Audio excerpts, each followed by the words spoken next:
Bannockburned, the final chapter. The Scots ended up breaking. Got the center gone. That whole left flank is pretty much destroyed. The right flank is still solid. I committed the cav under. Who's this? Gloucester, I guess. Yeah. I committed the cav under Gloucester to charge. And I can see where cav is very weak in this. Not only they did okay and they burst through, but because of the follow-throughs, etc., they end up tending to expose their flanks and rears much more than other units. The continuations on charges.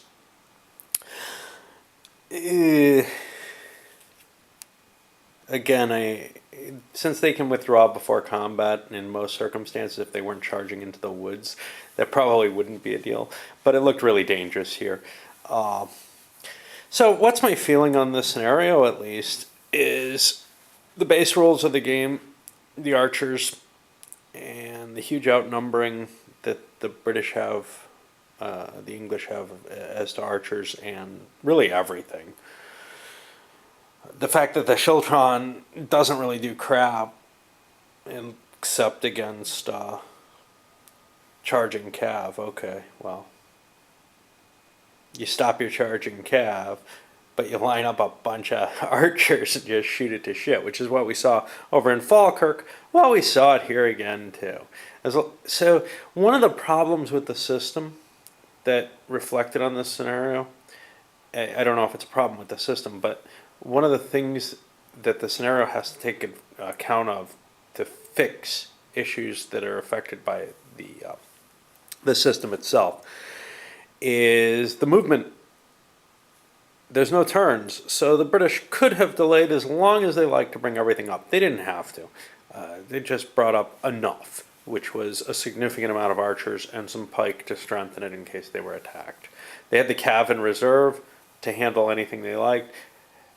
I don't, like I said before, I do not see how even halfway competent English player can lose this scenario. And that's a problem.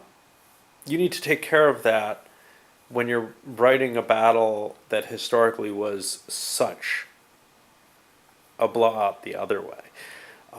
I'm not sure what that is. Special rules for enforcing, the English to actually have to attack piecemeal. Maybe forcing the cav to have to advance and make a charge against the Shiltrons. I have no idea.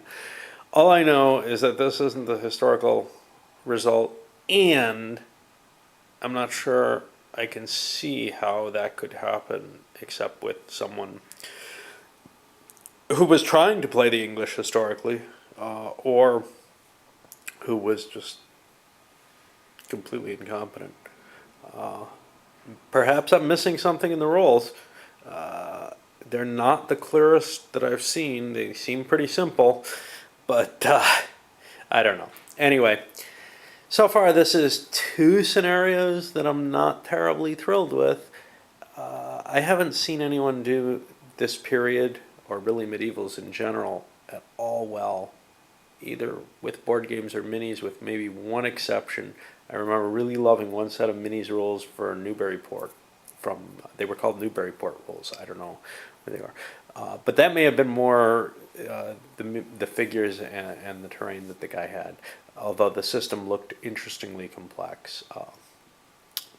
I thought this might be a nice light system that covered these battles well. So far, it's really not giving the feel for them. But at least history isn't predetermined. All right, that's it for this one. We'll go on. I believe we'll be hitting Courtrai next.